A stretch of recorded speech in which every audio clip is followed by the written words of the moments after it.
Hey everyone, it's Hawks, and welcome back to Hawks Talks.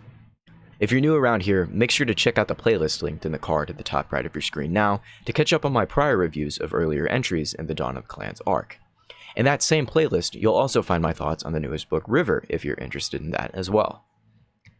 In the last review, you might remember that I was quite, well, upset isn't the best way to put it, but yeah, I didn't like it very much.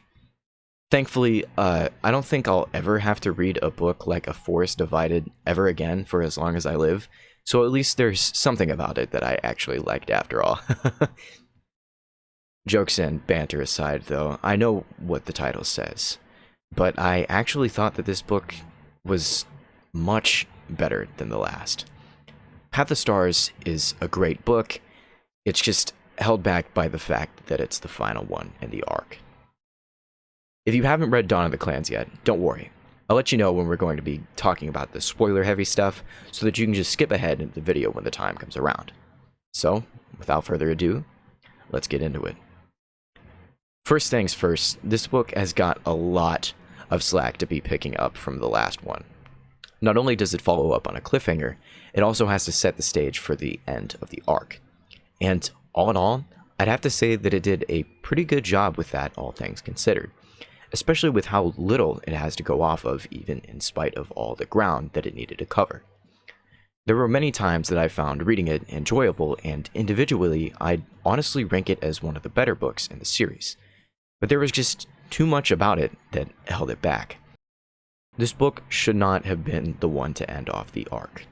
As much as I like it, it's not a good enough ending to Dawn of the Clans. The fact that Mothflight's vision has to take up that mantle and truly end things off is not a good look for the story team, even if it did only release 2 months after the end of the arc. Most kids who pick up these books nowadays probably don't even know that super editions even exist, so how is one of the most important things about these prequels left up to one? The reception for Mothflight's vision seems to be widely positive, but I personally don't think that that's worth it for the rest of the arc to suffer. The later half of Dawn of the Clans really seems to stray too far away from the fact that these books were meant to teach us how the clans came to be.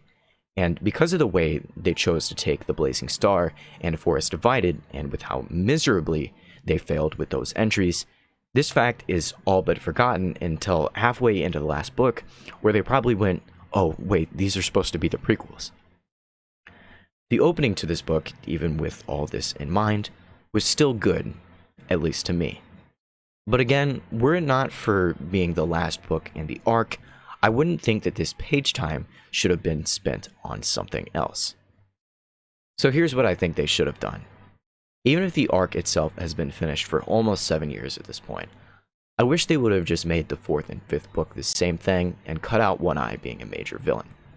Just make him one of Slash's lackeys or something, and the sentiment will largely stay the same. Path of Stars could mostly be left untouched outside of maybe an additional 20 pages or so, I guess, but at least then, Dawn of the Clans would now hopefully have the room to give us a more resounding and satisfying ending that keeps the actual goal of the arc more in mind. It would have made Slash a much better antagonist as well, even if he already does tie into the lore of the world building in a pretty significant way. But here is where we'll dip into spoilers, my friends. If you want to stay clear of these, please skip to the time on screen now. I'll be discussing what happens at the end of the book along with a few details that I need to bring up for those of us who have already read it. You have been warned. Spoilers in 3, 2, 1. Greywing, huh? Let me tell you, for all that I cried during that final chapter, I still stand by what I said. This chapter is incredibly good, and I imagine that most who have read it have come out crying just as I have.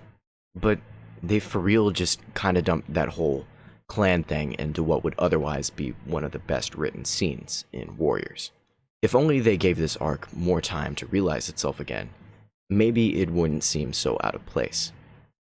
Honestly, it's kinda cliche in the fact that it's kind of like an ooh, they said it type of deal, because they just end it right thereafter, and that thought sullied most of what I'd have to say about it in retrospect.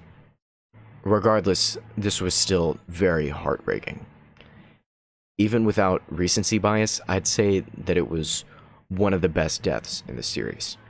It wasn't dragged out for too long, and you could really feel the gravity of the situation, especially in contrast with how everyone tries to keep it from Grey Wing's kids. I loved it a lot, and it cemented this as one of my personal favorite moments. But that's not everything.